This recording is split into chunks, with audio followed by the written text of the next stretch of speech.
Mayday, the Handmaid's Tale podcast proudly presents Hardcore Lady Quotes. Quotes of inspiration, empowerment, and rebellion, chosen, recorded, and read by my kid. Show me what makes you a misfit, and I will show you what makes you necessary. Jenny Lawson. Welcome back to Mayday, the Handmaid's Tale podcast. We are here with episode 6 of the show. So we are joined, we have a special guest today. Would you like to introduce yourself? Hi, I'm Sarah, and I'm just a big fan of the book and the podcast and the show. And when I heard episode 1, it was the same thing for me as it was for Justin. I just had a lot of things to say about it, and I had to get it out. So that's where I am. And you took copious amounts of notes, which I did find awesome. Yes. Because usually I'm the one taking all of the notes, and I did not take many notes this week. So you should make up for that. Very excited to talk about these things. So overall opinions on this episode? So happy to see more of Serena Joy's backstory. A little different backstory, though, right? A little different. Same themes, but yeah, less crazy.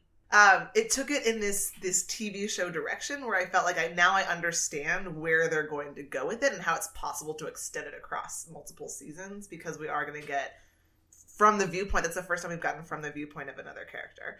So to see that go into her backstory and see her be, I think, more nuanced than we'd seen yet, it just gives it a lot of room to grow over future episodes and seasons. And as with all of the other additions outside of the book, I liked where it was going. I felt that it was kind of heartbreaking, of course, to see Serena's involvement in how everything came to be, but I liked to see it, and I felt that it was a cool addition. So. I can't decide if I'm into them making them people. Really? I really just want to hate them both. Oh man, I loved it. I want the Serena Joy backstory because it is pretty great. At least it is in the book. Mm-hmm. This was, like I said, slightly different, but it was it's a younger interpretation of that character too, which makes a big difference. She's got to be less Tammy Faye in order to be this age, right? And also, I feel like they've made her a lot smarter in the show. It's not so much about her appearance. I mean, if she's selling 2 best-selling books and people know who she is because of her ideas, she's got a great brain. Right, she's less Tammy Faye on TV, more author, I guess, because the only thing we've known that she's done so far is write a book, correct? In the show? Yeah, and they also, I feel like they made it pretty clear that she was really, like, steering her husband in the before. You know, she was the reason he was still doing all those things and making progress and, you know, making headway in their mission, air quotes, because it seems like he would have fallen off the bandwagon without her. Yeah, he does seem kind of flaky. Yeah, like he needs a rudder, for sure. For someone sure. to keep pushing him. I think he needs a coach. Looks very discouraged, you know, like the other guys in the group, they don't want to do what I want to do. They want to go bomb the place, but I don't know if I want to bomb the place. They just won't listen to me. Well, and he gives her those weepy looks, too. If you'll notice in the show, he kind of looks at her like, oh. Well, did he do reverse Christian Bale Batman voice this week? I don't remember. Did he do super soft talk? Yeah, in the study still. Yeah. Oh, it's the worst. Anyway, it drives me insane. So yeah, that was good.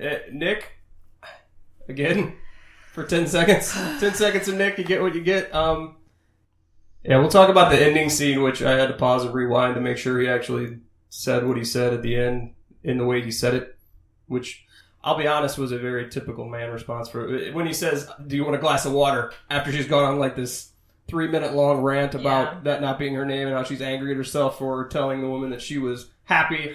And let me fix you with a beverage. Give you some water. I was like, what? Wait a minute. Well, that's what he did in the limo thing. He was like, I'm sorry.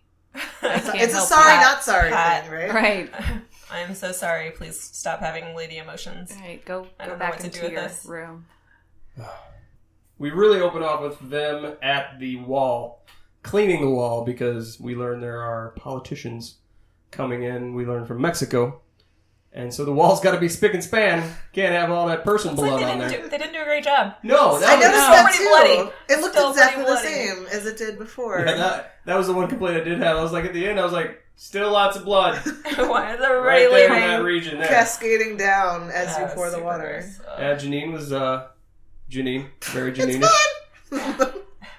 No, but she did say that interesting thing where she was like, once you get used to something a certain way, that was very telling about... Surprising insight from the crazy lady. Right? Well, Surprising. hey, she's like a evil genius or mad genius or Mad something. genius. Like she's the I one did eye like that, knows all. The one eye. We saw another one-eyed one this week. Yeah, that's So we saw one with no hand. Yes. Yeah. One that And then clearly had scars on her neck a couple and of her them face. that had some face and neck scars. So the damaged ones, you know. bruised Bruised apples. Ugh. Talk about that. That's crazy. So yeah, she is fantasizing that her and she said it's not fantasizing because it happened. Yeah. So she's just remembering as she's scrubbing the bloody wall about her and Nick having sex, and she is on top like she likes to be. Go her. Yeah, go her, man. And I do believe there's some scorekeeping going on. 3 for her, 2 for him. Or no, 2 for him, 3, almost 3 for her. She's doing mental math. She's tied. like I think tied. no, Like 2 3.1/4. I don't know. Does it count? Like, is there forgot any about that. like if it doesn't happen, does it not count as any percentage of one? Why would it count if it didn't happen? That's what I'm asking. Like, if you almost have one, does it count as part of one? No. No. Got to be all or nothing. Would it That's count weird. for you if you almost Yeah. had an orgasm? No, not at all. But I'm also not a female, so I don't know how that. You know. Assume it's the same. Okay, Yeah. I'll assume Just that's think the about same. how bad it would suck if you were at an almost. Yeah. Oh, It's I the know how same. much it sucks when I'm at It's the almost. same. Almost has happened. So There was some interesting color stuff going on in this series where they I feel like zoomed in on that's her the eyes only reason this scene existed. for the color. Yeah. Yeah. Because at the end they have, again, hailing, getting Stanley Kubrick back from the grave. Right. The waterfall down the steps of blood.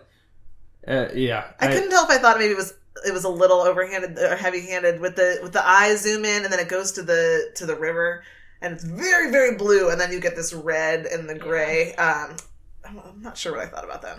I felt like the whole time I was watching that scene, I was like, why is it not the Marthas doing this? Well, and this is the whole opening thing for Hulu too. Like they needed something yes. really vibrant. it's the Hulu opening It's been is one of kind their of- most popular stills of the show as Yeah. well. That's been really effective for So you kind of got to do that as a showmaker, visual art reasons. Showmaker. whatever the word is. Gotta have somewhere to put your Hush. copy. You need some space on the sides. It's true. So we do learn, I guess, that we find out, did they say that it's Mexicans or we not find out that it's Mexicans until later on? I don't remember. I'm almost positive that they said Mexican because I remember thinking it in my head, but I don't know. I think they were talking about negotiating for trade with the Mexicans in Right. prior episodes. Yes, and I thought somebody mentioned it at the wall, but I don't honestly remember. But this bathtub scene was the next scene. And I guess you get the impression that she's about to masturbate. I don't know. Maybe that was just me Yeah. from the guy's Yeah, point of view. no. That's- I don't like to assume that was things. happening. Yeah, that was for real. That was for real happening? Okay. But of I course, can't because imagine that was the first time. Yeah. it's Gilead, she gets interrupted by somebody. That gets ruined too. Everything is ruined. I did in love Gilead. her when the Martha comes and says that Serena Joy wants to see you. She's like, awesome. And there was a little smile. And, There was a little missed smile. that. Their first Martha bonding smiled. moment. I was think. like, good for you. You still got a sense of humor in there. That is awesome. I missed that. Yeah, Rita, that was kind of the first time that we've seen her not be kind of on. Yeah. I also really needed the reminder that this is now. Those moments help me remember and 'cause of stay the- in the so So this that we're is not now. in Puritan times. Yes, Yeah. that we are not in puritanical era history. And Reminder that it's the present every day. time I'm like, oh, or at least yeah, close to our present day. So the next scene we get here is because the reason she gets interrupted in the bathtub is because Mrs. Waterford wants to see her for some reason. We don't really know why. She gets to the bedroom and there is no Mrs. Waterford. So she's kind of examining the bed, which is where they have the ceremony for the first time, really not having to be involved in the ceremony. So she's just kind of examining the bed and waiting for Mrs. Waterford to come in. I found this whole interaction to be kind of neat because she's a little bolder each time she and Serena Joy interact because of their little deal with Nick and how things have changed between the two of them. And she's like, you'll need to be good, or, you'll need to represent the handmaids, or this is a really big deal. And she goes, I'll try to be. And it was very like, half threatening. yeah, Yeah, Offred's gotten very Let you loose with wonder. her, she is. with the way she handles Mrs. Waterford. And I still don't know because she is still like 6 inches taller than her, and we know it's the heels, and I just don't know if it's on purpose. And I wish somebody would work with the show. I think it's on is. purpose. It's too drastic to not. It's be like on the Charles purpose. and Diana But then- thing. If it again. wasn't on purpose, every time her feet aren't in the shot, they would have her in flats because it's really uncomfortable to be in heels that tall. Is it? It's got to be. It's gotta be, It's right? got to be on purpose. I always imagine that it's uncomfortable to be in heels period. You imagine correctly. I do imagine Yeah, correctly. it's Okay. horrible. It's interesting too, given this scene and a later scene, how the wives have this. They still have this uniform, but there is a little bit more of a variety. They do get to at least choose what kind of dress that they're going to wear, and almost like a shade of tealish blue. I know. Yeah, and I there's saw different that. cuts of everything. Yeah. Like, they can all be wearing There's an illusion really of varied choice for the outfits. wives that there Yeah, not for the yeah. handmaids. Yeah, because later when she's at the big, I don't know what it's even called, dinner. I that was they calling have, it the dinner. Yeah. the dinner. The gala. The gala, it did have a very gala-esque feel to it. So Elegant. she's in the, she's in like a ball gown, more or less. That's satiny, I guess. Is that what we're going for? Satin? Is that what am I doing that right? Yeah, you're thinking of Okay, everything. I I know. I don't know materials. We so. know. We know. I'm not woke on materials. Yikes. All right, so then we get this scene that leads to a flashback with Serena Joy on the steps, and this is kind of, we've been waiting for this because we wondered, do they have sex and did they have sex ever?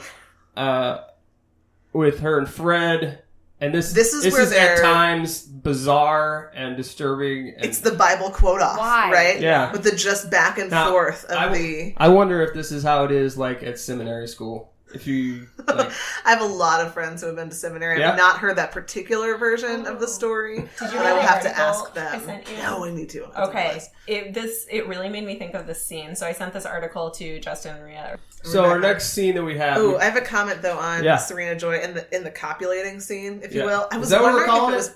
That's what I'm calling That it. All right. wasn't That's what we're sex. calling I can't. That's the thing. I can't call it sex. When you're Yeah, when there's you're nothing hot Bibling at about each that. other, I can't. Yeah. I say as a person of faith myself, Bibling. very different faith.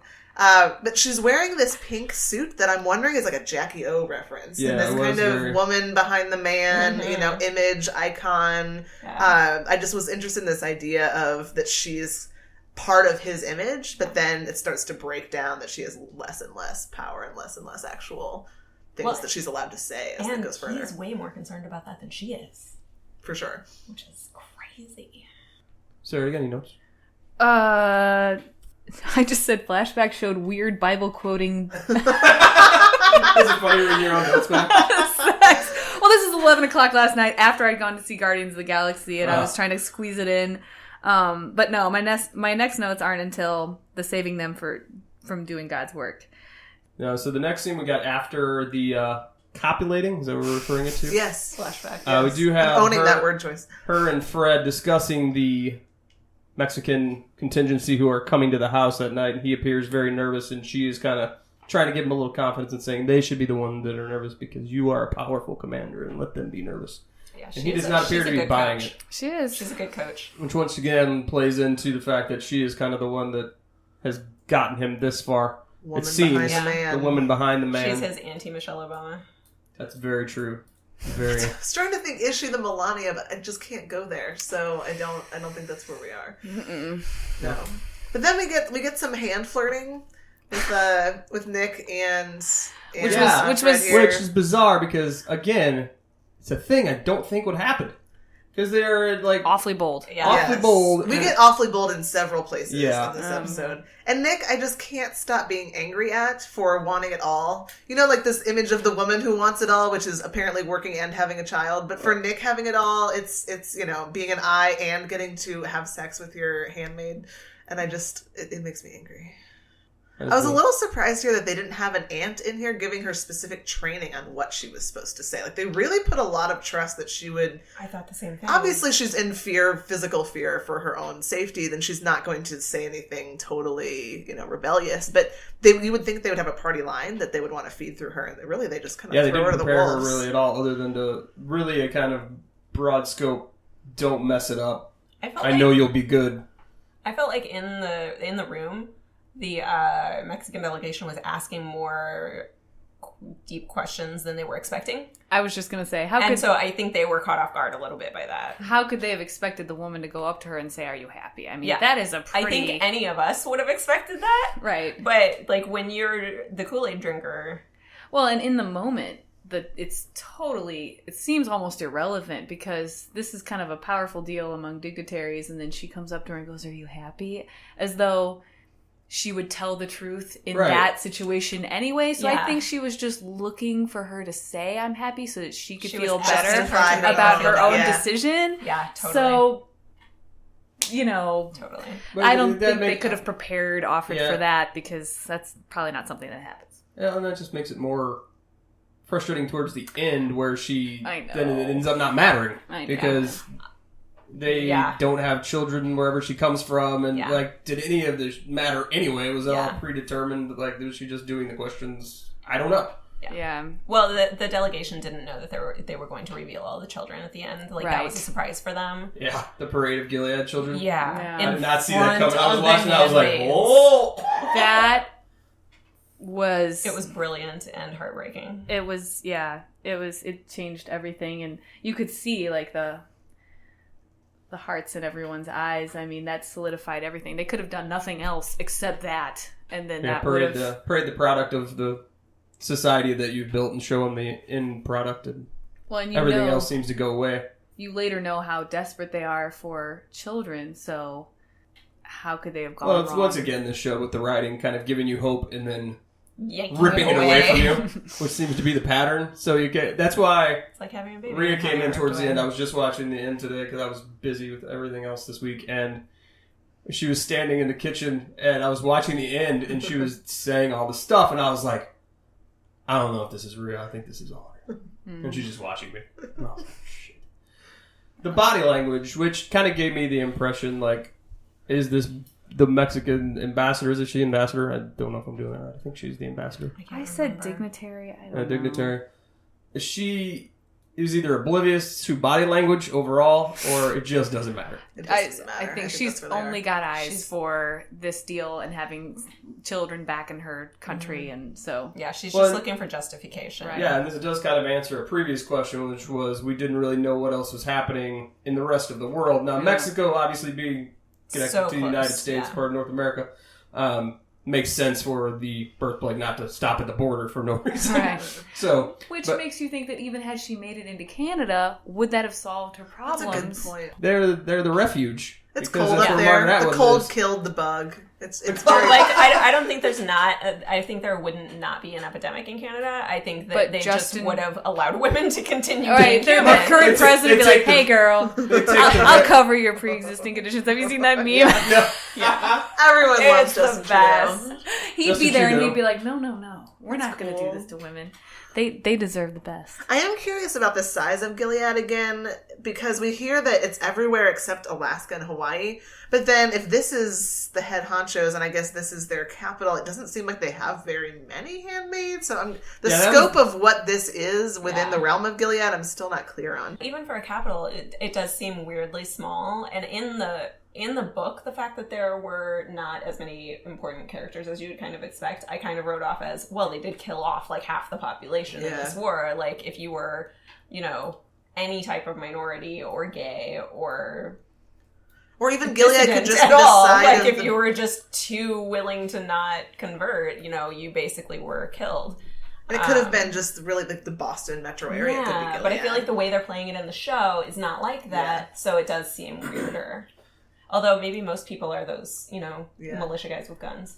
True. They're going to need a lot more handmaids and a lot more kids. They're gonna I was just going to repopulate ask, the planet. like, be some incestual things going on here if this is all we've Like got. the Cain and Royals. Abel situation. That's true. Ugh. Hopefully they have a wider variety than what they're showing us. The next thing we do have them having, I guess, some pre-dinner drinks. And this is when she asks questions of the wives, which is kind of interesting. And that she asks them how they like being in the society. And they're all like, oh, it's great. It's totally great. And we buy it, which we don't really because, again, we can see body language. And apparently the Mexican ambassador can't or won't.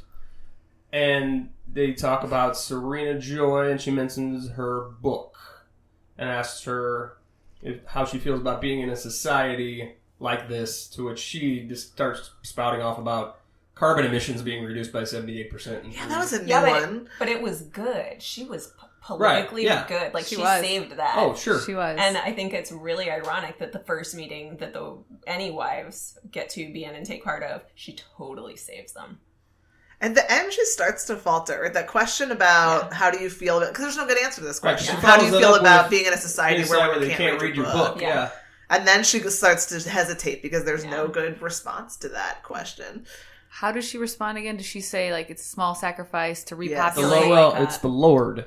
Remember? Oh, right. The Lord requires a sacrifice. It also goes back to her husband's position that better never means better for everyone. And so you wonder if she's internalized this, this won't be better for me, but it will be better for the earth or for my family. It's clearly I not think better to some for her. extent, just for the wives to survive in that situation, they have to do a lot of self-convincing just to be able to function and live their lives and not be so depressed they kill themselves, because it's... You have to convince yourself that it's the right thing to do. Well, what are your options? You don't have any, and Right. that's why. What happens if you're a wife that doesn't buy in and they send you to the colonies or make you a handmaid? I just really don't know. I guess we're to assume that Like just a everybody Martha? bought in. Yeah. Well, almost that the kind of men who would succeed in this kind of endeavor would marry the women who would go along with it, right? Yeah. I'm sure that's true, yeah. And like you said, maybe she's telling herself in the future it'll all come back and everything will be okay again once we repopulate and everything's fine. So then we'll read again and everything will be better. Again, it's a Phyllis Schlafly reference, right? You shouldn't work outside the home except for me because I need to get you this message across. Yes, she does get more Phyllis Schlafly-esque every week. That's kind of more where I thought that they were headed with her character. You know what gets me is seeing her hair down. And even just the symbolism of like the freedom of having a different hairstyle. And it makes them feel so much younger. It does. Instead of in that coiffed, I noticed that immediately. So the next scene we have is... I do love this, like, I always love when they can't really get them to do anything else with their hair, but they style it slightly differently, especially for him, to make him try and make it look younger. Yeah. And give him like the sport coat and the open... He's shirt. pretty trendy there, yeah. Yeah. This is a cool scene because he's like, no, I'm tired. And she was like, I wasn't asking. And you're like, oh, she used to have some pull in this relationship. So then we have the bar scene here where they do make oh no, this is not the bar. This is outside of the movie theater. Killed me. And like they make this point of showing all these people.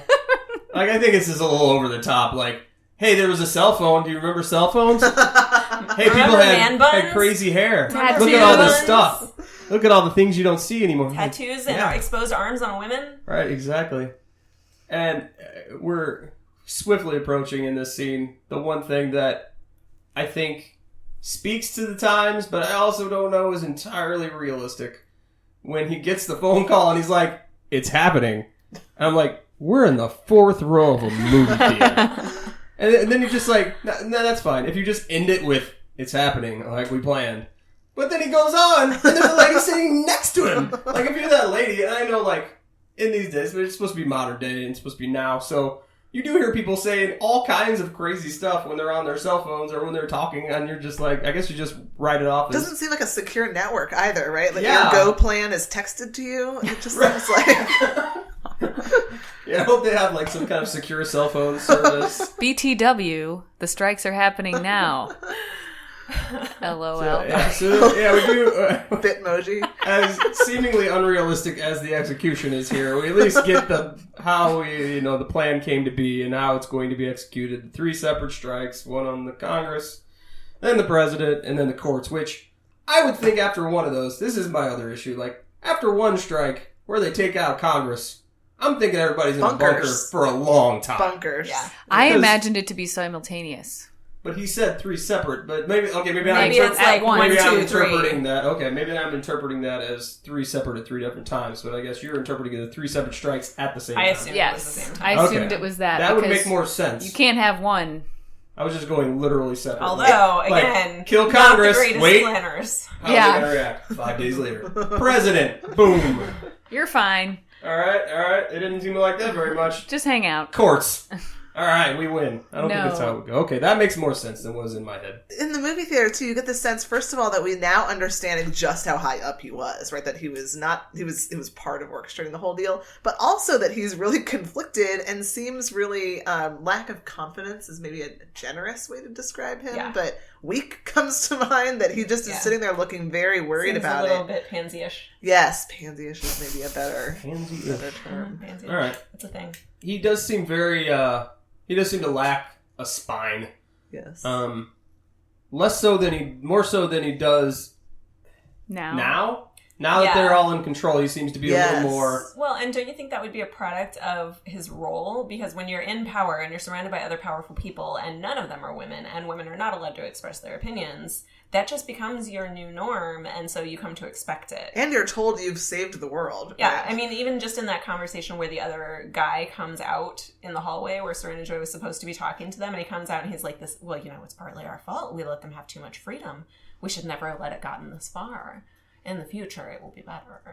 And, going on about how... They can focus on their... Yeah, so they can focus on their... birthing. Biological destiny. All right, so our next scene is my next frustrating scene, which is Nick, Worthless Nick. I think I'm about to call him Worthless Nick. That's when I fair. used to watch Downton Abbey, I really hated Mary, so I would call her Worthless Mary. True story. Because she was mostly awful. She is awful. My mom just got kittens, and the theme of the kittens' names is Forgotten Sisters. And so one of them is named Lady Edith after Downton Abbey. Nobody cared about Edith. And the other one is named Aunt Peggy from Hamilton. Nice. Aunt Peggy Aunt with the Peggy. aunt. Oh my goodness. Is awesome. She could get another one and name it after the middle Brady Bunch sister. We're going to need whose to. name I can't recall. She is a forgotten sister. So the big highlight in this scene is they make out in the hallway, which Nope. we were just discussing briefly. There's no way, happening. right? No. They're in this old creaky house. There's got to be people everywhere. And she just got slammed in the head with a baton, so you would think the physical memory of the punishment would be fresh in her mind. I don't know. Everybody seems to be Lust is very winning the into moment. it. Lust is definitely winning the moment for both of them. Oh, with that kind of dry spell, wouldn't Lust win a lot of That's moments? a fair point. This is fair. I'll buy the hand rub. You guys were skeptical. I'll buy that, but I will not buy the open hallway makeout. No. Like, Too much yeah, for me. I'd be willing to bet the bath time fun is a regular occurrence, but this is like too much. Yeah, Bath time Too fun. much. Hey, man, Rubber get where you ducky. can. Get where you Absolutely. can. This is Scrabble. We don't know what game we're on. Last time we were on game number 34. Oh yeah, man, I forgot about that. Yeah. She's pretty So many. sullen. Well, I mean, Yeah. you would think she would have to be a little sullen, and he is in super asshole mode this whole time. ugh.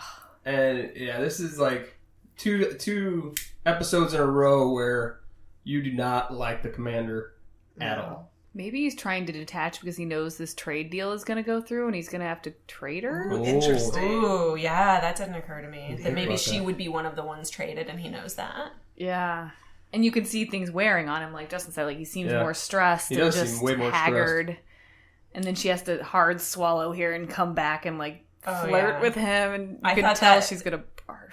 That was some great Some good internal and yeah, some good face acting Oh yeah, for the internal battle. She does a going lot of on. great face acting in this. Yeah, There's a for lot of- sure. There's a lot of silent moments here that are Because you can really only say a lot. have certain times where she can really outwardly express them, and it's usually not in Yeah. front of anybody else, so they do Yeah. have to convey a lot with just facial expressions. Now there's this total like opposite dynamic that there was before of them being comfortable with each other, and now him being very I don't even know what the word is here. Somebody give me a word. Yeah, he almost It's felt for creepy. a short time. He almost felt like an ally.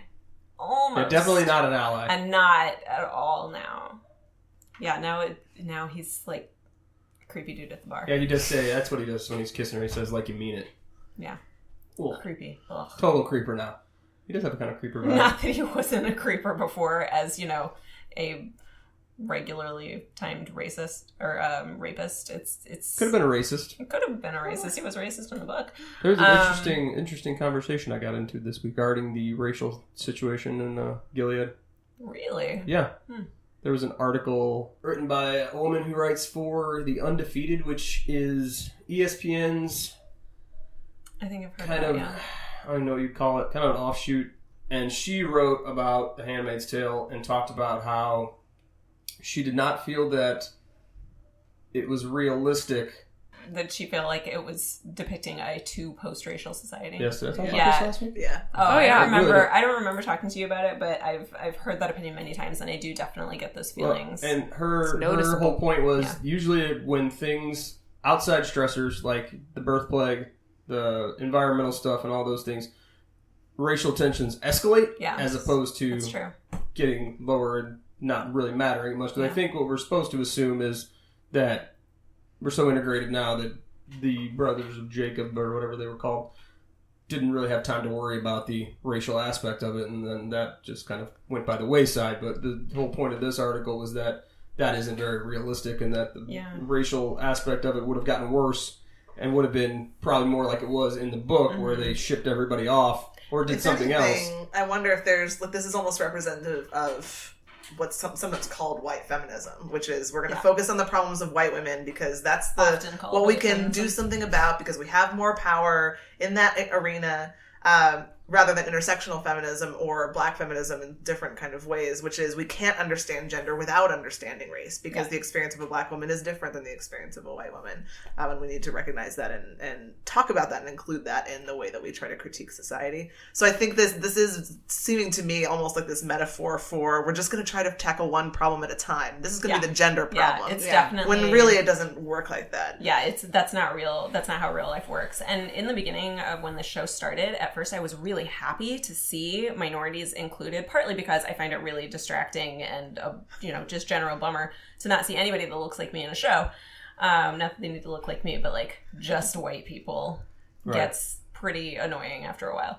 I was really excited about that. I was like, oh, cool. Well, I'm glad. But as it goes on, I keep more and more feeling like I wish they would address why there are minorities there, because it doesn't make sense when you think of it that way. Like either they cared about that or they didn't, and not commenting on it at all seems odd. I kind of originally went into the show with the assumption that it must have been that fertility just was more important. Right. And like that was, it'd be neat to that see they the were commanders so to say focused that. on that. And like, if they had said that, I feel like we wouldn't be having these conversations about like, it's weird. It's weird how nobody talks about race. Well, and I also find it interesting that, yes, Samara Wiley is on the show, and she is an African-American woman. But there's really, aside from a few in the Red Center here and there, you don't really see any other... Yeah, you only see minorities really when, like, you see a large group of people together, like all of the handmaids together in the Red Center, or during the, I forget what they called it, where they killed that man. The salvaging. Yeah, the salvaging. And you see it later in this episode when you see all the handmaids lined up before the gala. Right. You see some minorities in that group of handmaids. Well, then I was wondering if they matched them to the wives, because you see an African-American wife holding an African-American child. I wondered about that just too. Match it? Oh, you did see an African-American? Yes. I didn't notice that at all. Yeah, okay. There's an African-American wife at the gala holding an African-American baby who, obviously, she did not bear. Right. But yeah, I feel like by not commenting on it, they're making it a problem for the show, when if they had just given an explanation... It would have just, we could have rolled with it more and it would be less distracting. Yeah, they're kind of half in on it. Like, there are some of these characters, and there's, that's not a thing. But most of the main cast is white, except for Moira, but Moira hasn't been seen in basically 2.5 episodes. And Rita. Well, Rita, yes, correct. But other than that, the vast majority is, and you're right, they haven't commented. They don't comment, and even when like handmaids are alone with other handmaids, there's no referencing it at all. When wives are alone with other wives, and like presumably people are speaking a lot more freely in those situations. It's not mentioned at all. Also, the only wives that we've seen interact with each other so far, aside from what Maria's saying, the gala tonight, have all been Caucasian. And how often do white people talk about race with white people? Right? Not all that often. I'm not a white person. I don't know. I don't know what it's like when it's just a room full of white people, because I make it not a room full of white people. So I thought, after I listened to last week's podcast, I thought that maybe they were afraid, like the show's producers were afraid that if they just made a casual mention of it, that it would not do it justice, because like you said, like with race, you can't just be like, oh, and by the way, this is why it's okay that there are black people here in a situation where there normally wouldn't be. So I think they probably felt like, and I'm not saying this is a good decision, I'm just saying that like you said, like they wanted to focus on feminism, and so they were like, we can't tackle everything. Well, and they really didn't have a choice of, they couldn't make it an all white cast. Because they could have other shows do that. Could have, but other shows do it all the time. They shouldn't have. They shouldn't have. Yeah. And there would have been more of I think, uproar about that if they would have gone with that angle of not casting any.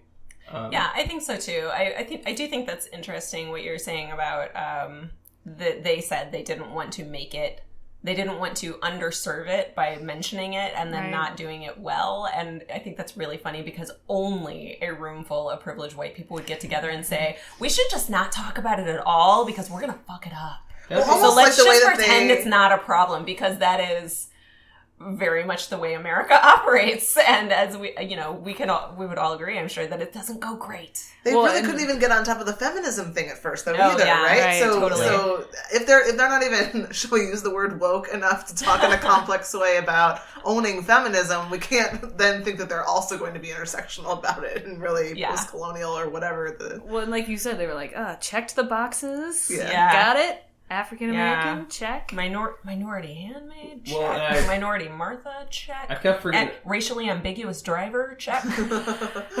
Nick has really dark hair, check. He's got olive skin. Olive skin. We got it. Olive skin. Put it on the board. People can assume he's minority or they can assume he's white. He's safe. I kept forgetting to talk about this for 2 shows. There was somebody that tweeted out, I guess all the Asian Americans left before all this happened because there haven't been any of them until this show. There's finally one. Yeah. And I was like, oh, there she is. Yeah. There it is. All right. There is some. And I was like, because I read that tweet and I was like, huh, that's totally true. Yeah. It has not been at all. There could have been some enlarged scenes that we just didn't notice that they were very fair-skinned. But yeah, it's definitely been noticeable, the dearth of variety. So post Scrabble game, she does her creepy kiss with the commander, and then she goes and promptly brushes her teeth till they bleed, which is just gross. I think that, I don't know. Yeah. I guess you must really feel repulsed. So Aunt Lydia returns this next scene, and we are at the gala at some fancy place, and she is giving the girls a pregame speech. And Janine is psyched up, which means, so excited. What does that always mean? Something bad's going to happen to Janine. Because Janine, you can't have it good. Sorry. Miss Waterford does come in and she wants the aunts to line her up, which is you kind of get this like little moment of humanity from Aunt Lydia. She's like, I really got to line them up. You get a hierarchy, right? I think there are lots of different hierarchies in this episode, and where Serena Joy takes the power where she can get it. And this scene is where we see the handmaids, and the first time we hear them referred to as, quote, the damaged ones. I had to rewind this in a creepy way because a couple I was like, what's their damage, Heather? And it had to come out that way. To see the scarring and such, because it wasn't as obvious as missing an eye. And so then I started contemplating, what do you do to get facial scarification, and what happened? Yeah, well, it was kind of nice too that Janine's the only one, not the only one with ocular issues. You know, at least they dole that out, regularly, because she's the only one I think that we've seen that way. And also, this seems like an obvious point too. Clearly, you don't parade around the eyeless ones, right? This is an idealistic society.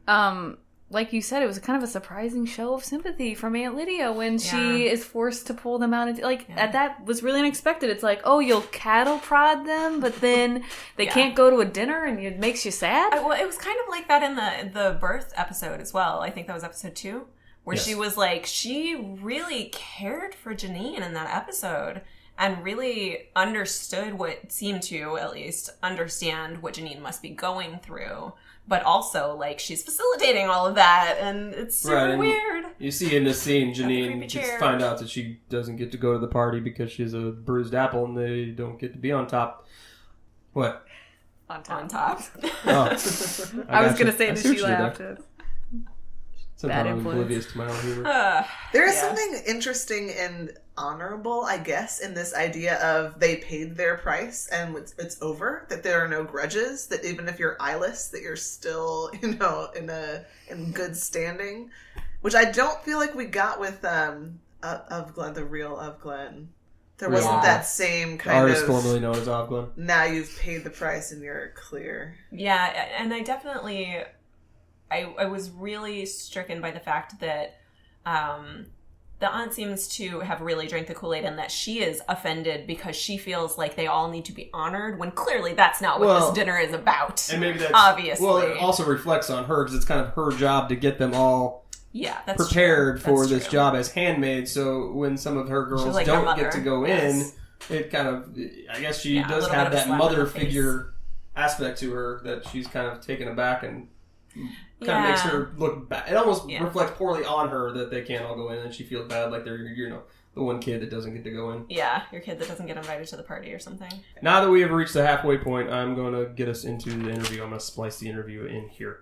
I have an interview with Crystal Martin, who is the program director at LaunchCode's program called Coder Girl. And I had an interview with her, and we talked about what they do, doing cool things in the world of tech for girls and women. So we're going to cut to that right now. We'll be back.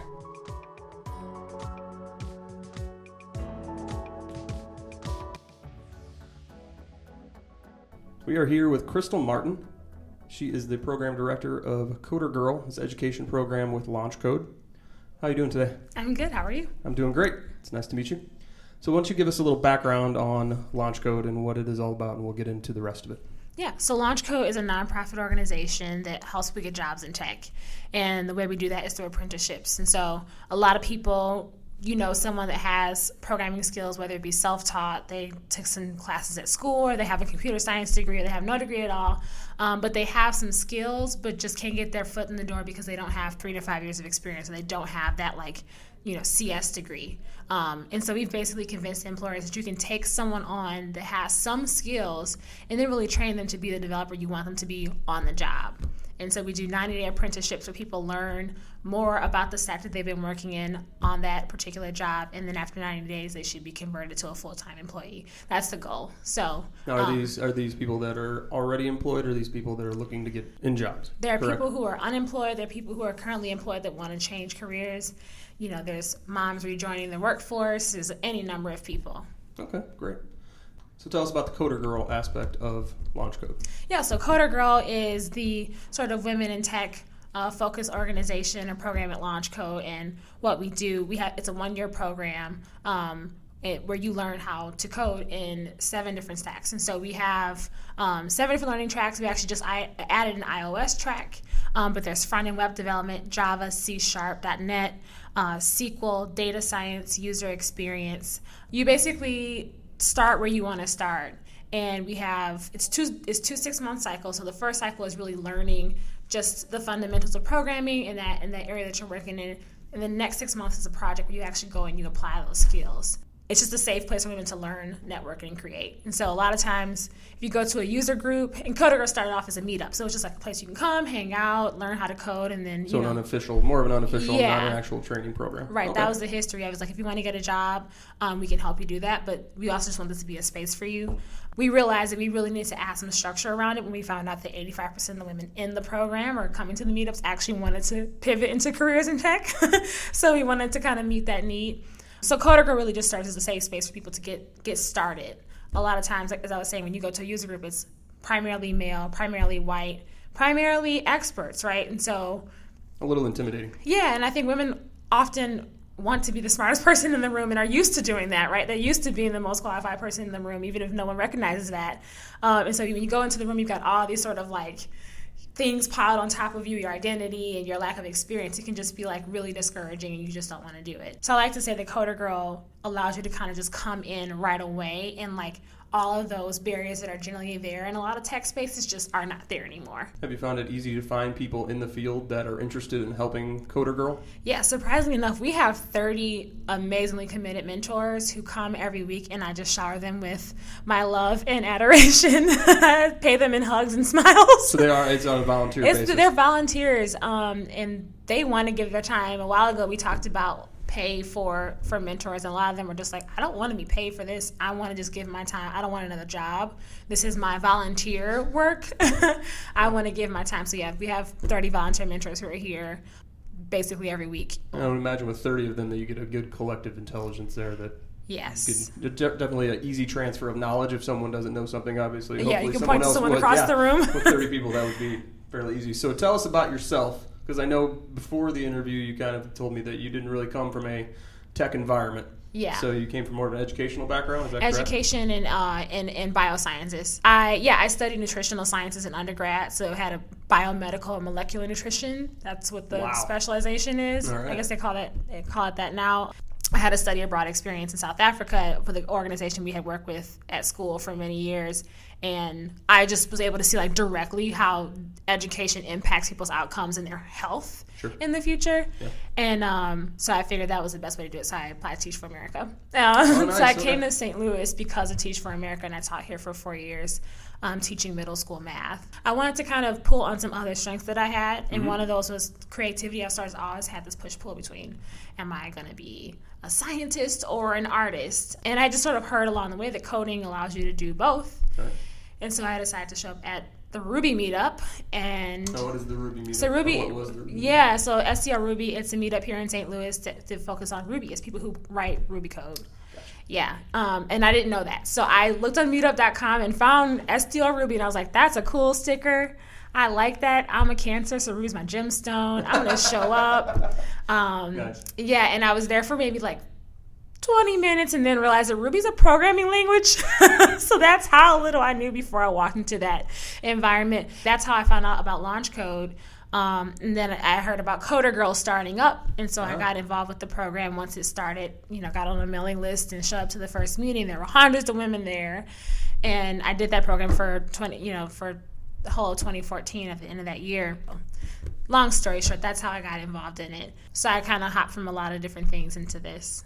Is there a disconnect at the school level with girls and STEM education at that level? Or is it more social, or is it a combined I think it's thing? very social. I actually feel like in my school, we had a robotics program.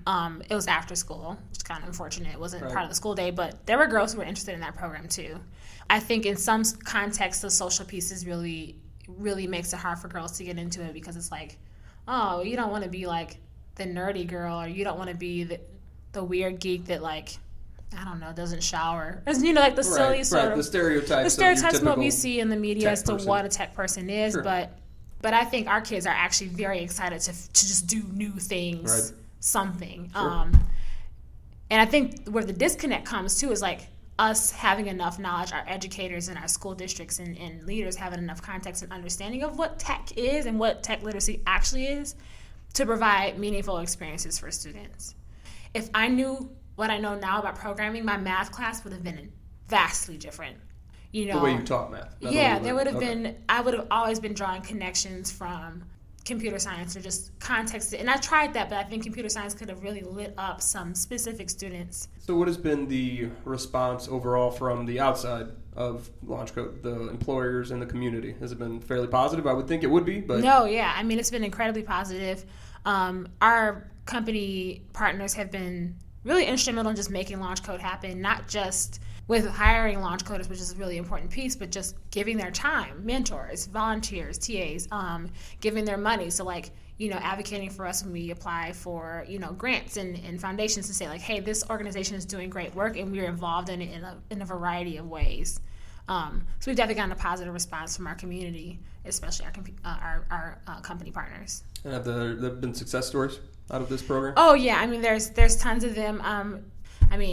I kind of like to joke that like our launch coders already have the juice. They already have the talent and the ability. It's just giving people an opportunity and really like I like to call myself a strengths finder. So like just like actually affirming people and being like when they're in this environment, there's a support to say like, no, you can actually do this, and I know you can do this because of these reasons. How much of a factor is the positive reinforcement that you guys provide in the staff? I think especially in the context of Coder Girl, it's everything. Women are constantly being told about what they cannot do. So many things come up against women in the professional workplaces, and I think having this space and then being able to tell someone like you can actually do this is really, really important. Even myself, I like to call myself a developing developer. Like I'm not there all the way. Right. People think I know everything about each stack of Coder, and I definitely do not. But just having the example of the mentors, but also the Coder girls, like coming in from not knowing anything to being able to do it now is really inspirational for me. So what does that mean for someone sitting in the midst of that program and seeing all that activity? So what's the future of Coder Girl? What's the future? What we really want to do is expand impact. So my next step, or what I see for the future, is like this army of women in tech. Yeah. We do want to expand to at least one of our launch code markets in this year. And where are those other markets right now? Oh, so the other markets is we have a hub in South Florida, so Miami. Okay. Providence, Rhode Island, Kansas City, Missouri, right down the street. And then we have Portland and Seattle that just opened up too. So. And how has the reception been? How long have those facilities been open? It just opened this year. So okay. Seattle, Portland just opened this year. But the response has been good overall. What would be your advice to someone who isn't quite ready to make that move yet? Just do it. Just move in a direction and start it. Getting in the community was the most important piece. I am talking to you right now because I just went to a meetup. So we do this thing now called it's like when a coder gets a job, she sends me her power song and we play it and we dance. Nice. And she comes and talks about her experience. And Deanna, a coder girl, just got a job and she talked about it. She was just like, just discussed her experience. Like she walked in here and was like, I want to be a data scientist. And I was like, I don't know what that is. Like, I don't know how to help guide you in doing that. But here's some Java and stuff that you can learn. And then we eventually thought, okay, this is probably an area we want to add. So we did it. But and she really inspired that in a lot of ways. So she just sat down and started learning how to code. And she got a job as a data scientist now. And she managed that all on her own. And she talked about how she decided she wanted to be a data scientist. She started taking classes with Coder Girl and Launch Code, went to the data science meetup, didn't know anything that was happening, met Leslie McIntosh, who is like the woman of data science queen of all time. And she helped lead her to get the skills she needs, put her in positions of power and influence to say, hey, you're going to run this panel and maybe you don't know a whole lot, but you are going to be instrumental in this. And now she has a job in the area that she declared last year. Just walked in and said, I'm doing this. If we have some people out there that want to get in touch with their Coder Girl or Launch Code facility, what would be the best way to go about that? Best way to do it, we have a website, it's launchcode.org. And then if you want to access Coder Girl, it's launchcode.org/Coder Girl. And Coder Girl is also on Facebook, Twitter, and Instagram as @LaunchCoderGirl. Because we also have programming outside of just the classes. We have speaker series, events, and workshops that center around professional development, empowerment, technical talks, and things like that. So there's a lot of ways you can get engaged.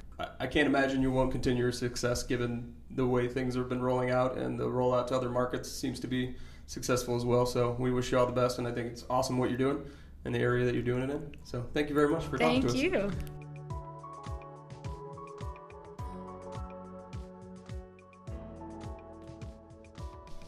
All right, so this next scene, they are in the gala. So I think the really big thing in this scene, other than kind of the optics of the handmaids coming in and sitting down and taking all their stuff off, is Serena, Mrs. Waterford, out here in her now satin ball gown of, this is more green than it is turquoise. It's the teal family. Also the lighting, and she's in a yellow environment. And we get a flashback to her scene where she's supposed to be talking to the brothers of Jacob. And Fred comes out, meekly, I might add, and kindly tells her, they won't let you talk. He has his sad eyes on. He does have sad Fred eyes Mr. on. Potato Head sad eyes. That's what we need. For those of you creative people out there, I've seen a lot of things on the Facebook of creative Handmaid's Tale items. We need a Mr. Potato Head and Mrs. Potato Head version. Somebody get on that. Fred Waterford and Serena Waterford. That would be amazing. So yeah, this is the part we talked about earlier where Bro comes out from the meeting of the brothers of Jacob and says, because poor Serena can't talk, it's because we gave them too much freedom and let them have their academic pursuits, and now they expect that, and we're not going to let that happen again, gosh darn it. How do we feel about this scene? My mouth was hanging open. Half a I was step not at all away surprised, but from conversations I have been involved in. Yep. Really? Oh, yes. Oh, yes. As someone who has, let's say... there's somebody out there that's thinking this. There's several advanced degrees. There's a lot of people out there that feel this way. Yes. Conversations I've had about dating. Well, if you didn't insist on getting a PhD, you know guys want to date 1 degree down. So you've narrowed the pool for yourself. Wait a minute. Oh, I've had this conversation on multiple occasions. Yes. That men don't want to date women that have one more degree than they do. So Man. You should have thought of that before you entered your doctoral program, because that's gonna turn a lot of men away. I don't even know where to start with that because You're too smart. I know. how dare you be smart? Obviously, It's intimidating. Obviously, that's your problem. You should fix that. Yeah. Right, so we cut back to the gala. Now, I don't know because everyone is surprised, clearly, that Serena Joy gets up and talks. Yes. She does not seem surprised because clearly that's what she was planning in the hallway because she's flashing back to that moment where she didn't get to talk, and gosh darn it, she is going to get to talk this time. No, that is matter who not what likes it. that's about. Why? It's because she is a master planner and everybody else sucks in comparison, and she knows how to make this Oh, I'm not arguing that She point. knows how to win it over. I'm not arguing that point at all, but they did flash back I'm to the just scene saying, where she this is didn't why get to people think talk, you're and not so woke. now this is her opportunity in front of a much larger contingent, I might add, to finally get her chance to speak. This just starts to become like handmade torture. It is handmade Not only do you have to torture. be here while we show you all these things that you can't have anymore, and we're going to fake recognize you, and then we're going to bring out your children That who you aren't your can't children have, that aren't anymore. yours anymore. It just is like one dig after another. Did anybody else notice that none of the children seem to think anything of that? Like, Oh, the children seem Yeah. thrilled with life. oh yeah, 'Cause how like would they the know? children are just like so happy to be there. They're like, hey, this is really fun. We got to get all dressed up, and now we get to run out there and play. Great. But, And like their biological mothers are all standing there watching them with their hearts breaking open on the table, and those kids don't even know. well, they don't know. That's the whole That's point, why right? they're so happy. Well, they are the end-all, be-all Heartbreaking. for this entire thing being. So you would think that So heartbreaking. they would be taken probably better care of than anyone else in Gilead. You would think that the children have it the best out of everybody. Well, at least the boys do. Yeah, that's interesting. Do they touch on that in the book, like how the Girls are being girls raised. of I don't remember. Gilead. You see that flash earlier where she's out walking with her partner. I think this is with the original Upland, and they pass the girls at the school, and clearly it's a segregated school because it's just girls. Has to And be. they're walking out and they're wearing little pink dresses. And I thought about it a lot then. Like, are they segregated in school? What? No, keep talking. They would have to be because the boys were reading and the girls aren't. So. Oh, yeah, Yeah. that's a good point. Like, I was trying to figure out why they would be segregated so young, but yeah, that totally makes sense. Because they're really educating the boys. Right. She does in the book have this reflection on realizing at what age the children won't have known the difference. All right. And Right. they'll grown up knowing that this is the way things are versus Right. the way things are now. Just like Janine said in the beginning, once you get used to things Yeah. being a certain way, like it's... That's just your Well, there's several mentions of that in this show. I forget if it's Aunt Lydia or someone in one of the earlier episodes says ordinary is just what you're used to. Yeah, I think it's Aunt Lydia. Kind of hammering that home a little that bit. theme in the show. So these outfits on the boys look very Hitler Youth to me. I'd No, like to know, I thought that about the commanders with their fancy outfits. It felt very I don't know what the word I'm Let me looking know if I'm for. wrong. the it's- higher ups, like the Gestapo. Oh wait, what are the higher ups called in the Nazi? In the Nazis? The SS were like Yeah. Yeah, the brown shirts or the... Yeah, I was just having flashes over to Man in the High Castle. Yeah, so This- the Mexican ambassador scene. in this scene is very... It's over. Like the She's trade is verklempt. happening. Yep, Like it's all she's- over. It's all She they sees need the to do. kids, her heart melts, and she's like, yeah. Anything could happen at this point, and the trade is absolutely going through. She's elated. I mean, it's She's probably hasn't seen children in years. years. If no children have been born in her area in 6 years, that's wow. And so this is the point where we come back to the table and she's talking to... Like this other handmaid just randomly Also, starts talking to her. This seems bold. I don't know that Yeah, would really but- go down. I mean, at Oh, this nobody's point... paying Well, the attention. The children ants are out. are. The ants are that's always true. paying attention. But the children are out, so everybody's like, It's probably noisy too. True. Yeah, I would figure this is safe. I didn't have as much issue with this as I This did is not making making out out in the in the hallway. hallway. yeah. And so In the this quietest house. This is the point where the other handmaid, I don't know who of she is kind of inquiring about what Offred has learned from the commander. I was waiting What for a has he Mayday said? reference, and then we didn't And get one. Yeah, she did not say Mayday, which we've known as the preferred greeting.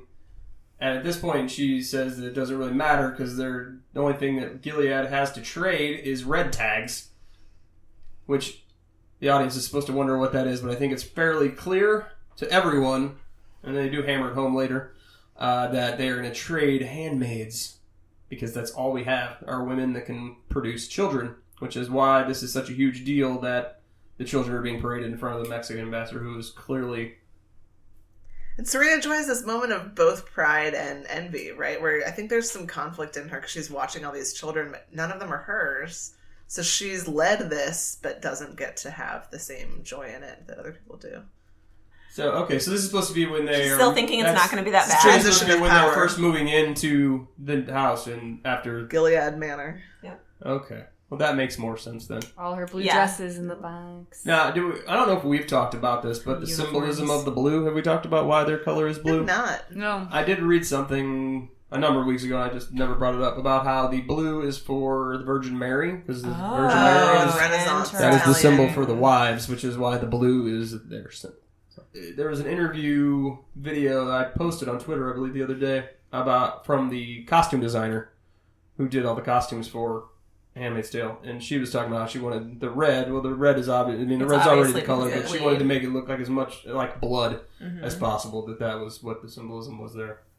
When we first had the scene where her and Moira escape from the Red Center, they are showing the rest of the city where they're taking everything out of the buildings. And so I guess we're supposed to think that this is them having taken over. I guess they get the run of their house, whatever house they want, so they're just going in and taking all the things out of the house. Yeah, I was wondering about that. Do they get to pick, like, the swankiest house? Like, You would think. if you're a high-up commander, do you just get to go, like, is it like the Nazis? Where I was you just get gonna to say that steal scene the Jews' houses? In Schindler's List, I where think the so. guys, like, and the Hasidic and the Orthodox Jews are together in that, like, one room, basically, and then, like, Schindler's like, and it's, like, cut back and forth. That's, like, kind of like this. Except they don't show what happens to everybody else. They just get to roll up into this place. Yeah, the picking of the house. I feel like there needs to be a Fear the Walking Dead-esque type show that is from the point of view of them taking over and what they had to do to take over. That would be kind of cool. Super interested in seeing a show about the war and taking over, about how that happened. It'd be interesting to see if they do any of that. Like from the forward. movie theater scene on. Right. Would be really The interesting. simultaneous separate attacks. Yeah. I think that's how we're referring to it in the West. Separate attacks happening simultaneously. Have to. Gotcha. I don't remember what happens in this scene. Oh, he's giving her credit. And he's telling her that he remembered that he was reminded that she was brilliant. Oh, he said, "You're amazing, but sometimes I forget." Is that the scene? And now I'm going to be forgetting a lot more, as in always. Shut up. Yeah, so this scene, I did feel really happy that she was going to get some, though. Yeah, they're really finally alone. I was like, oh, girl. Yeah. They're finally alone in the house, and they're kind of getting their first post-takeover. They finally moved into the house, mostly. Mm-mm. No? This is after the gala. He's wearing the fancy outfit from the gala. Effing me up. This is right after the gala. I know, it's hard. She gets sex for doing good with the Mexican It's delegation. a for tat situation here. As they're getting into it, he says, "Maybe we shouldn't," or something he says like we that. should stop. We should stop. And Yeah, I what noticed was that she that about? paused and then just kept going. I was like, yeah. Like, right. is it like a preserving your juices kind of fertility thing? No, that's a I good was point. sure Well, that that was- extra cruelty for the wives. Yeah, I don't know. Is it just supposed to be for procreation at this point? Because we're sure if ceremonies Wouldn't coming they have up... always thought it was supposed to be just for procreation? They're conservative Christians. Right. So, like, once they found out that she Yeah, we've talked was about that infertile? before, about how we Yeah. don't know. Like, We we don't don't know know. if they're allowed to have sex or not. They haven't really alluded to it. It seems like not if he's trying to get them to stop. I think if ceremony day is in a couple days, then like he's supposed to be just like holding up. And Yeah, and Watching I loaded. firmly believe that if Serena Joy was still having sex regularly, she would not be as horrible of a person. Shouldn't have to smoke as much, you wouldn't think. No That's a fair shit. point. She wouldn't be as terrible to the handmaids. It's for real. Come on. She would be a much more pleasant individual. I agree. And there's a subtle little thing here where she's also on top. I know. I saw Yeah, that. good I call. made a note. Yes. And they're not quoting Bible stuff at each other this Yeah, I time. noticed that they didn't pray beforehand. I guess you give that up when you know there's no chance of a baby. Yeah, I maybe. don't know. Well, I think you've sort of accomplished everything that you were praying for. So That's true. at that point, Check. check. You Took know, over an empire. We can let that check. go now. we got the, if you're going to celebrate for anything, you would Well, think. they still do the Bible reading before the ritual rape every month. But that's like a state sanctioned thing, right? Like this is how the state that's a says that we're process. going to have, That's the on the- ceremony. The Gilead process manual. That's how it's done. Is there still in the mail? Why haven't we seen this yet? Yeah, I don't know. We need one. I wish somebody would put one out that says what all the That would be rules a are. great marketing suggestion. Sell copies of that. We are into the next. God, yeah, he's worthless Nick at this point. Ugh. We're into the next worthless Nick scene. So she, again, I don't know how much I believe that this happened. Unless she's just now making regular visits, Just to wandering Nick's room. around. Yeah, it does seem like she just walked in kind of noisily, and I'm like, oh, Well, I don't know about that. In the book, if you'll remember how she segues into that, she says something like, and what happened after this is just kind of how I did it, and I stopped caring as much, and I had a regular affair with Nick. Yeah, They don't really explain in the book. It's just like, and they're just like, Then I freaked out about being traded to Mexico. well, yeah. And, there is a scene in the book where they talk about how tourists come to Gilead. And The one Japanese. Oh, Yeah. and Yeah, they want to, that is- take their picture like the Amish. Right, and Yes. at one point they Yeah. do ask, sometimes they approach the handmaids and ask Yeah. them questions like that. And so I thought that's maybe where they got this. The spark of the idea. Right, yeah. because they're there's not fleshing it a out. Mexican ambassador trade situation in the book, right? No. No. Yeah, so they do kind of... They do talk about the Incorporate- potential of trade with other countries, I think, in passing. I don't remember. Correctly? I don't know. But I do remember that scene where they do talk about the tourists coming in and they ask them questions and they have to be very careful about how they answer the questions because all the men are around with the guns, and so Yeah. I guess that's And, kind of how they're they being- inserted that part of the story into And here. it's very North Korea. They're being escorted around. They're not allowed to just, wander freely and Right. ask anybody anything they want. They have, eyes, I guess, going with them, or... The tourists themselves. Yeah. Right. The tourists Right. are Escorted. chaperoned. They're Yeah. chaperoned the whole time. Well, in the book, they're taking pictures, right? Yeah. And they're dressed normally, which kind of freaks out Offred in the book a little bit. And I thought that was really interesting. it is how very- she's just it seems so, I guess, uncouth now because she's used to it, Right, Normal when is what she- you're used to. Right, when she sees the women in the magazines and they seem almost Yes. garish to her Yeah. because she hasn't seen makeup or something Yeah. that kind of. In this episode, I noticed as soon as we started seeing flashbacks of Serena Joy, I had a moment of realization wow, she is just that gorgeous that I'm just noticing that she doesn't wear makeup. Oh, that's a I good know. point. The They character don't of wear Serena makeup. Joy does not wear makeup because Do when any she gets of the them- flashback, she's suddenly wearing makeup, and I was like, whoa. Yeah, she's. And she's then I had beautiful. that moment of, damn, why did they have to cast such a beautiful woman in I that know. role? Because she is so gorgeous. I didn't notice that You know what she's I not noticed wearing makeup. in the bathtub scene too is that Offred has shaved her legs, I noticed that which too. I was like, come that on. is a continuity No way does thing. she That get a there's no way razor. they're giving her a razor, and it's in Oh, the that's book a where good she point. talks about how weird it is to adjust to having hair, and so I thought that was they could have just come on. Yeah, Can't just let her show be that, Harry. Rhea. Let her I be know. Harry. No, Our women with eyes hair. would peel out of our heads No. if we saw leg hair on Are our you head. saying God Elizabeth Moss was not dedicated enough to just To grow out her correct. leg hair I'm during sure, the I doubt it the was taping of this show? I think that would have been the right thing to do. Who is in charge? Is that the costume You wanna- people who you are in wanna- charge of You want to make some body hair? followers on Instagram? You have an entire Instagram dedicated to your leg hair growth throughout the taping of The Handmaid's There Tale. you go. I think that would sell for a variety of reasons. Yeah, I mean, I know women right now that don't shave. Oh, as a so do thing, I. And, it seems like such a small thing to do. It really bothered me that they didn't bother to do it for the show. That's such a tiny thing. It's not like Elizabeth it would Moss be horrible have for the to actress. Come on. deal with with people noticing out in public, but she could say it was for a She role. could have just worn pants. Totally pull it off. Or long dresses, they do make those. Yeah, she could have just not showed her legs for 2 weeks. they and should have would've- done that. Nobody would have noticed. So regardless, we have this scene with her and worthless Nick, and I don't know what else to call him. They haven't done I anything know, with you're his really character committed to make us worthless Nick. even He solidifies it. understand what he is. He Like, solidifies it in this scene for sure. And He so is, she he is an comes in excuse for and other people to have dialogue. she's angry at herself because she told the Mexican contingent that she was happy, and she's going on and on about it, and he refers to her as Offred, and she's quick to tell him, that is not my name, Don't call me that. don't call me that. And he doesn't know what her name is. And does he ask her, He what is your name? doesn't No. ask. He doesn't ask? Because he's No. a tool. I He was- doesn't ask. Worthless. And it's this awkward silence, and he stares at her, and then she goes, "It's June." June," and we're all just like, Dumbass. "Ugh." Every woman watching the show goes, dick. And so I think this is kind of the moment we've kind of wanting to been, as people watching the show, that we've kind of been waiting for her to have, just completely lose it about the things that she's had to do. And Yeah, Nick, but it's even this is even restrained. She is only freaking out about this one thing that just happened that day. and how it has struck her that like she maybe could have, she still thinks at this point had an impact, and she didn't do it. She's not even freaking out about the entire situation of the world being completely fucked up. No. Her freak out is even very restrained and limited. It's true.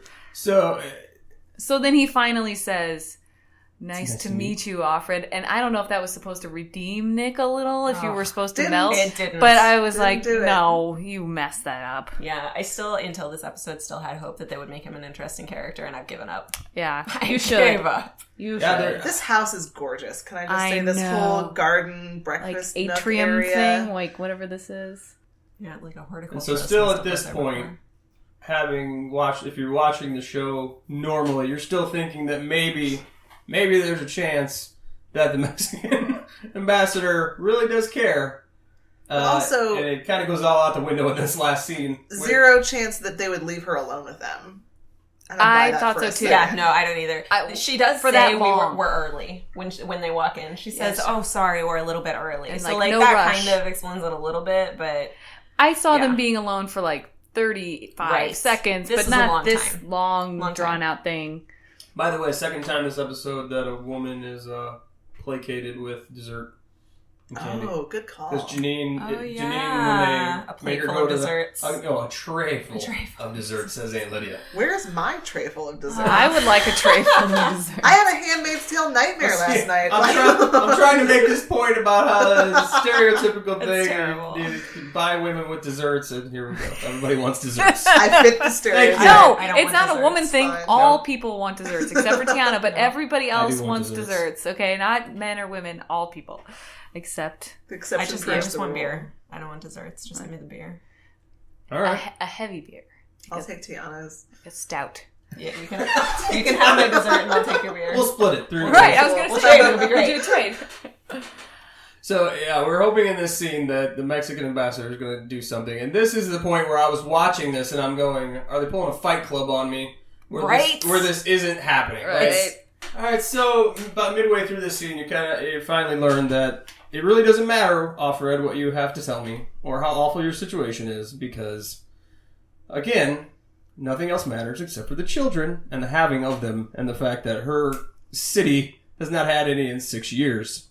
I don't think it's even her city. I think it's like her state. Is it the state? Yeah. Okay, well, we don't know because they Yeah, rename I everything. think And they do, yeah. and it's Mexico, so maybe Mexico's the same? I don't know. We don't really know. They don't really give us a what else happens to the other countries. Like, have all the other countries gone to a new form of government? Well, I also am thinking in this scene about the times that this is very real to our situation. That I'm sure that our ambassadors and our other dignitaries meet people who tell them horrible stories about the lives that they're living, and all we can do is say, sorry, that's not part of what I'm doing right now. Go back to your famine, or go back to your war-torn situation, or go back to your Sexual slavery. right. We're gonna propose a bill in our Congress about it, and then in several years that will peter out, and nothing will happen. So this isn't so far, I think, from our reality. So at this point, we've learned, yes, that it doesn't matter. We're going to trade the handmaids for whatever Mexico is offering, which they never really do say. She goes, what is it? Fucking chocolate? Something like that. Like, what am I being traded for? Yeah. Like just the insult of being traded in the first place, and then is it worse knowing what you're going to be traded for? Just I don't know. I wouldn't want to know. I wouldn't want to Because you're an object at that point anyway, right? Yeah. So Well, what would redeem it even vaguely, you know? Oranges. Nothing would redeem it. bars No. of gold. So Kittens. Also, we haven't talked about. I don't know her name, the actress from that's playing the Mexican delegate. But she's awesome. yeah, she's really I've good. seen her in other things. She is always awesome. Can really command a room. And it makes perfect sense, connecting back to the child scene, how happy she was. Just... Yeah. So when the commander walks in on them talking in the beautiful atrium, I can't believe it's not more awkward. What the hell? Because she's like crying. clearly crying and like she's going through something emotional, which really obviously would say to me like, "Whoa, they were just Your talking handmaid just spilled talking the some heavy beans." shit."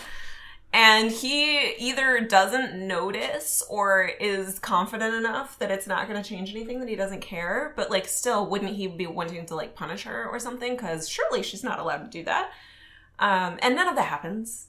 I was very and then confused. she immediately gets left alone with this guy. Right. Which would never have happened The if she was assistant? caught crying with the Mexican dignitary. Right. Like, leave her alone with a strange man from another country that doesn't Yeah, and conform to our rules? I don't think so. I didn't know if he didn't react to the way she was, the way she was crying because he wanted to play it off like, oh, nothing, nothing to see here. Not going to even acknowledge it because if I acknowledge it, then it makes it even weirder. Yeah. So, yeah, I didn't know. And then, yeah, they do. Again. Well, but then he offers to help. So, like, clearly what she said did have an impact on him. He offers maybe to help, maybe to sabotage her. We don't know. Yeah, so then contact her husband. That's some really specific information. He's the end got of this there. scene, he says, I want to help you. The other man, I don't know what his name is. They don't ever say his name. Who is with the ambassador. And he says, I want to help you in your situation. I can get a message to your husband, to which everyone is like, oh, we thought he was dead. Yeah. Including but her. They conspicuously never let us see. Right. They knew never let us see. There's only gunshot sounds, which could mean a lot of things. Could have faked it. Could have just, winged him. Or, taken off. Named him, you never Maimed know. him. They like to do that. Some big fans of that in Gilead. And he's like, no, and he gives her the information, her name of her husband, and where he was born, I think. And what year he was born, Yes. which also I found really striking because they're our age. My This year is of birth. really now. Yeah, in 1980. Right? Yeah, Is that what it was? it's my husband's year of birth, and I was like, oh god, like that really could be us. I was playing in my mind trying to figure out, okay, so he's the assistant to the ambassador. So is he part of Mayday, and he then goes to another country to try to infiltrate through that? Like, Well, you'd how think is he- he getting all this information? That's a good Yeah. point. You would think he has to be if he knows that her husband is alive. Certainly. And knows her name and all Unless- of these. Yeah, is prepared with her name, his birth date, to be able to prove it. And knows which handmaid is associated with which Yeah. commander. Yeah, so it'll be interesting to see if they move forward with. Obviously, they'll have to because they're throwing that out there now that Luke is alive and he's going to get some information to her. So we're going to have to continue with the Mexican wanna know how he contingent to know survived. why he knows that and where Luke's at and what even all of that means. So a lot of interesting angles to go with here. Maybe we'll get to see what's happening in Mexico. Maybe we'll get a little visit to Mexico to see what is going on. And if it's, like we said, we don't really know if they are making the Gilead transition. Like, is this what everyone's they're trying to model all future societies out of Gilead because it seems to have worked so well for I them. don't think I could take Perfect. that in future seasons. We'd hope not. well, their only measure of success was, are there children? Yeah. Great. You got babies? Winners. Let's model it. I don't know. Yeah, and I thought, I forget who made the point of, like, maybe Serena Joy is hoping for, we get past this terrible part and we finally repopulate the Earth. And then I can write another book. And then he cares about my ideas again and Right. Yeah. wants to hear my thoughts. So it was That kind would of... be a lot of lying to herself again. Mm-hmm. Yes, she does do a lot of that. But it was nice to see her backstory finally, kind of getting a lot of information about her angle and her character and his character and kind of seeing him kind of as this formerly spineless guy where she had all the power and was kind of driving the relationship. Well, and formerly somewhat moral. Well, I mean, clearly I wouldn't agree with him on 99.9% of things, but at least he, respected his wife and thought that she had just as much to contribute as anybody else. he encouraged her with her second book. And I know this seems obvious to us, but he seemed slightly happier too. He actually seemed totally. He definitely seemed happy. happier. In this new world where he's got all this power control that everyone's supposed to covet. Yeah. He's miserable, he's stressed out, he's haggard, and he's weird. I found watching the two of them in the flashbacks, I kept thinking of, in the book, Offred often references, I didn't know I was happy. We were too busy. We thought we had such problems. And she references that, several times throughout the book. Right. We thought we had problems. We thought things were so bad and difficult, but we were happy and we just didn't know it. And that's definitely what I was thinking about. How well you had it. The Waterfords. It's a great utilitarian argument, right? At what point do we say, well, we're trying to make things better, but it won't be for everybody, but it'll be better for more people than it is now? And do we do that now? Well, one thing I was thinking about watching this episode, and also the one where you find out what happened to Offred. I was thinking about how I had read at some point that Margaret Atwood said that she didn't put, one of the rules she made for herself when she was writing the book in 1984 was to not put anything in the book that didn't already happen somewhere in the world. Mm-hmm.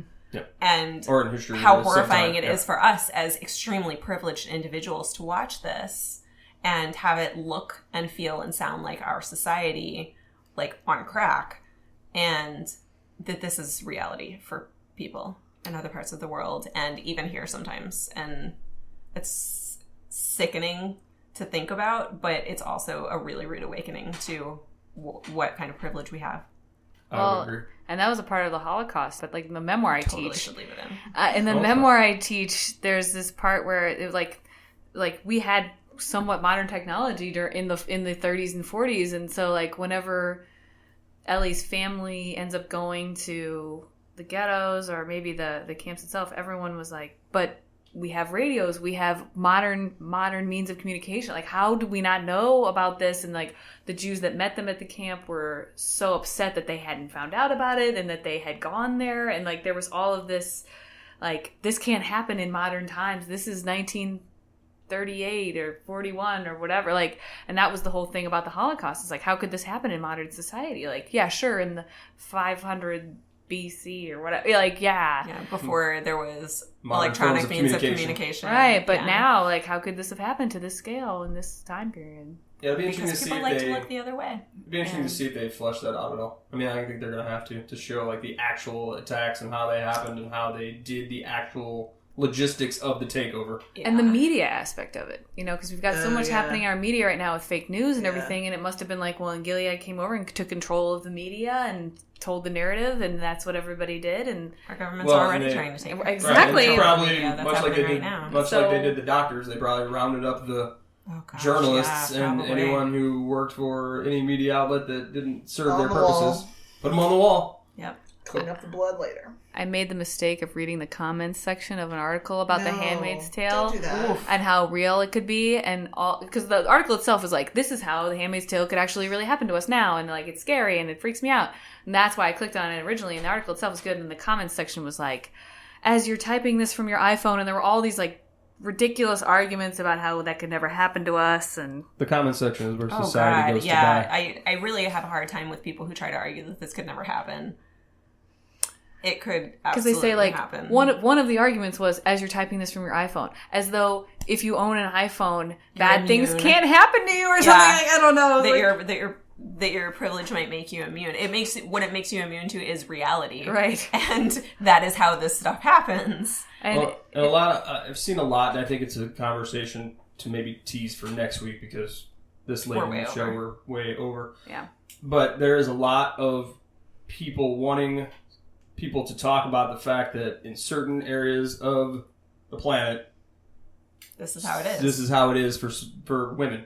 Yeah. And I think that is a big conversation to have because there's a lot of debate about whether we're ignoring that and not talking about it because we are only addressing from the viewpoint of the white female feminism, like Rhea was saying earlier, and that we're not addressing the fact that in certain other countries, terrible things like this do happen to women. But yeah, so I would like to have that conversation. Debate about whether or not people are aware and not talking about it, or whether they're the couple things not that aware. I've seen is mostly been people pointing out the fact that some of the things are happening in certain countries that have these laws. Right, all the things are happening somewhere, and that. Do we only care when it looks like it's happening Right, to us? and yes, I that think a lot now, of people in America now only people care. are watching this show where these things are Freaked out happening by because they are happening to majority white women, and now all of a sudden it's like, oh my god, this could happen. How terrible is this? When it's the reality for certain people every time I watch in other this places. show. So I would like for scary us it to is. try and discuss that next week because I think that's a thing that people have been. It's been like the big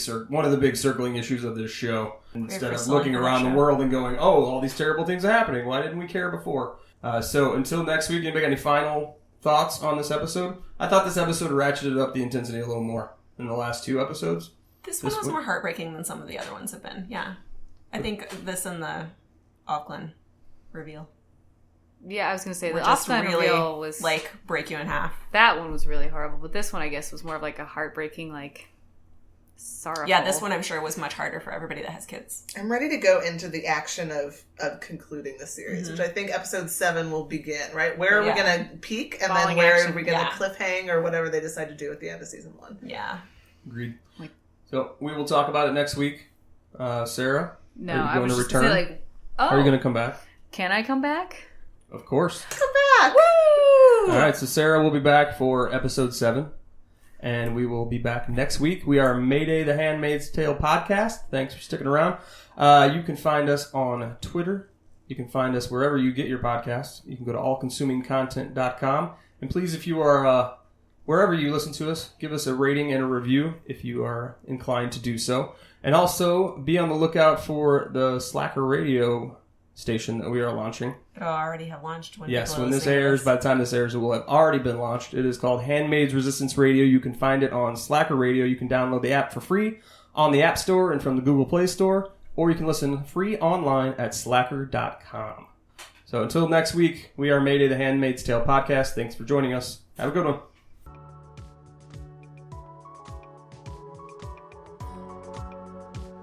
Thanks for listening to this edition of Mayday, the Handmaid's Tale podcast.